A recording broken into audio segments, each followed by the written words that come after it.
काल 17 डिसेंबर 2025ला बांगलादेशची राजधानी ढाका या ठिकाणी भारताचं ज्या हाय कमिशनचं जे ऑफिस आहे त्या ऑफिसच्या बरोबर दारामध्ये बांगलादेशमधल्या रॅडिकल इस्लामिस्ट पक्षांनी काही संघटनांनी एक मोर्चा काढला होता. या मोर्चामध्ये जे बॅनर होते ते सगळे भारत विरोधी होते, भारतावरती टीका करणारे होते किंवा भारताविरुद्ध बदला घेण्याची भाषा करणारे होते. या मोर्चानंतर काल भारतानं आपलं ऑफिस बंद केलं असलं तरी आज पुन्हा अशीच घटना भारताच्याच हाय कमिशनच्या दुसऱ्या ऑफिस समोर घडली. म्हणजे थोडक्यात भारत आणि बांगलादेश या दोन देशांच्या मध्ये जे तणावाचे संबंध मागच्या 1.5 वर्षांपासून आहेत त्यामध्ये आणखी जास्त वाढ मागच्या 2 दिवसात झालेली आहे. आणि कालच हा मोर्चा निघायचं कारण काय? कारण 16 डिसेंबरला बांगलादेश स्वतंत्र झाला होता 1971 साली. त्याचा 54वा वर्धापन दिन किंवा स्वातंत्र्य दिन काल साजरा केला गेला आणि त्याच्यानंतरच बांगलादेशमध्ये भारत विरोधी प्रोटेस्ट चालू झाल्या. म्हणजे एक प्रकारे याच्यामागे कोण आहे तुम्हाला समजलं असेलच. पण बांगलादेशमध्ये सध्या काय काय घडतंय आणि या सगळ्या मागं नक्की राजकारण काय आहे ते आपण आजच्या या व्हिडिओमध्ये पाहणार आहोत. मी आहे रणजित यादव आणि तुम्ही पाहताय द मराठी बाणा. जुलै ऐक्य मंच म्हणजे ऐक्य म्हणजे ऐक्य असा शब्द असावा, तो बंगालीमध्ये ऐक्य असा होतो. त्यामुळे जुलै ऐक्य मंच नावाची ही संघटना आहे, ही एक रॅडिकल इस्लामिस्ट म्हणजे मूलतत्ववादी संघटना आहे. या संघटनेनं हा मोर्चा काढला होता. या संघटनेचं असं म्हणणं होतं की शेख हसीनाला भारत सरकारनं परत दिलं पाहिजे आणि बांगलादेशच्या अंतर्गत राजकारणामध्ये भारत जी ढवळाढवळ करतोय ती ढवळाढवळ करणं बंद केलं पाहिजे. खरं तर भारत बांगलादेशच्या राजकारणात ढवळाढवळ करतच नाही. बांगलादेशच आपला नकाशा पाहिजे तसा छापतोय आणि त्याचा काहीतरी वापर करायचा प्रयत्न करतोय आणि त्याचा परिणाम म्हणून बांगलादेशला त्याचं नुकसान सहन करावं लागतंय. त्यामुळे जे काही होतंय ते होतंय. त्यामुळे बांगलादेश आणि भारत यांच्यामध्ये हा सध्या प्रॉब्लेम चालू झाला आणि भारताच्या हाय कमिशनवर हा मोर्चा गेला. हाय कमिशनमध्ये घुसण्याचा प्रयत्न या लोकांनी केला. त्यानंतर मग या हाय कमिशनच्या समोरचा रस्ता ब्लॉक केला गेला. पोलीस आणि मिलिटरी तिथं तैनात केली गेली. पण त्याच्यानंतर देखील हे सगळे प्रोटेस्टर्स हे जे आंदोलक होते ते राजशाही भागामध्ये ढाक्याच्या तिथं गेले. तिथं एक भारताचं असिस्टंट हाय कमिशनचं ऑफिस आहे. त्या ऑफिसवरती त्यांनी जाऊन मोर्चा काढला आणि तिथं घुसण्याचा प्रयत्न केला. त्यावेळी पण तिथं पुन्हा पोलीस आले आणि तिथं मिलिटरी लावली गेली. एक प्रकारे भारतीयांना बांगलादेशमध्ये सुरक्षा प्रोव्हाइड करावी लागते आहे.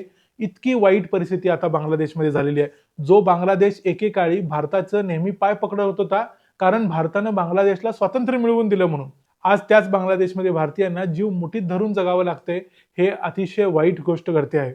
या घटनेनंतर भारतानं बांगलादेशमधलं आपलं हाय कमिशनचं ऑफिस बंद केलंय आणि त्यानंतर जे व्हिसा प्रोसेसिंग सेंटर्स होते ते देखील बंद केलेले आहेत. या बांगलादेशमधल्या प्रोटेस्ट नंतर भारतानं बांगलादेशचे भारतातल्या हाय कमिशनचे जे प्रमुख आहेत त्यांना बोलवून घेतलं आणि त्यांना सांगितलं की बांगलादेशमध्ये भारतीयांच्यावरती जे हल्ले होत आहेत किंवा भारताच्या हाय कमिशन समोर हा जो दंगा घातला जातोय याच्यावरती काहीतरी तातडीने ऍक्शन घ्या.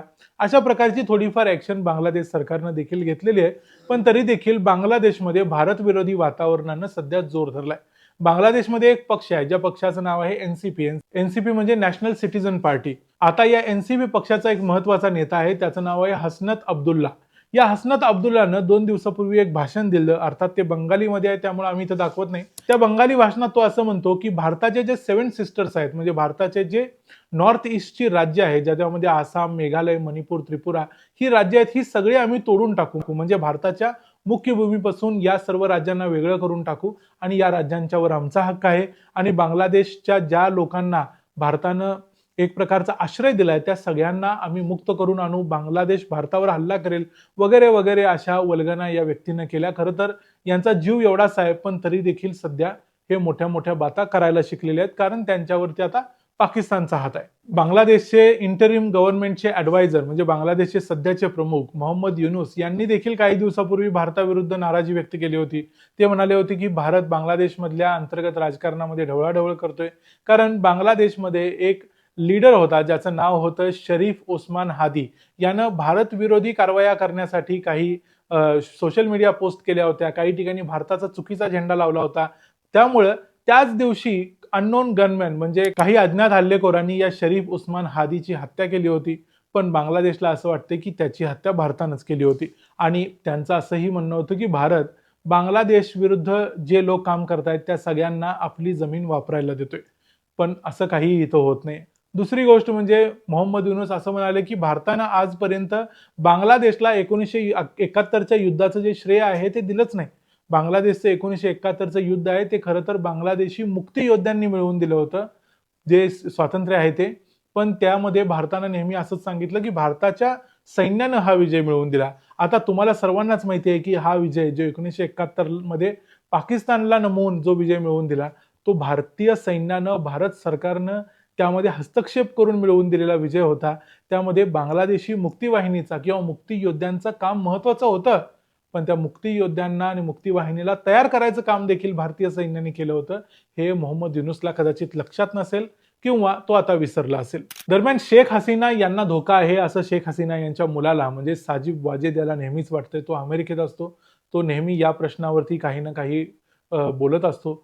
साजिब वाजेदनं असं सांगितलंय की बांगलादेश एक फेल्ड स्टेट होण्याच्या दिशेने आता वाटचाल करत आहे.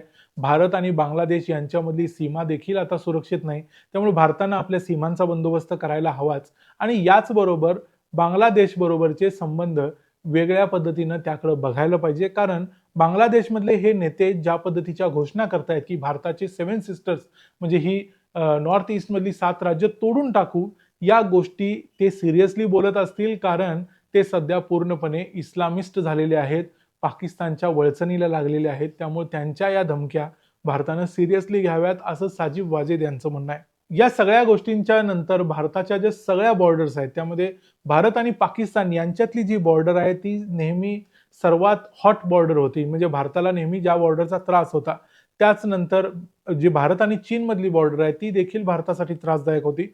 पण आता मागच्या जवळजवळ 1.5 वर्षात आपल्या लक्षात आले की भारताच्या या पूर्व सीमेवर भारताचा एक कट्टर शत्रू, जो कट्टर इस्लामिस्ट आहे, जो प्रो पाकिस्तान आहे, असा नवा शत्रू तयार होतोय, जो आहे बांगलादेश. आणि हा बांगलादेश भारताला त्रास द्यायचा प्रयत्न करतोय मागच्या वर्ष 1.5 वर्षामध्ये सलगपणे. त्यामुळे बांगलादेशचा काहीतरी इलाज करावा लागेल. पाकिस्तान सारखा ऑपरेशन सिंदूर करायची गरज नाही, पण बांगलादेशला त्याच्या योग्य त्या भाषेत उत्तर द्यावं लागेल.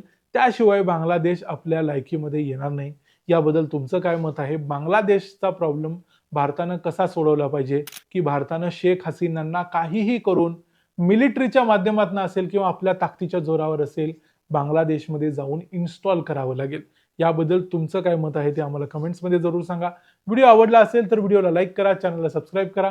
पुन्हा भेटू पुढच्या व्हिडिओमध्ये. तोपर्यंत पाहत राहा द मराठी बाणा. जय हिंद, जय महाराष्ट्र.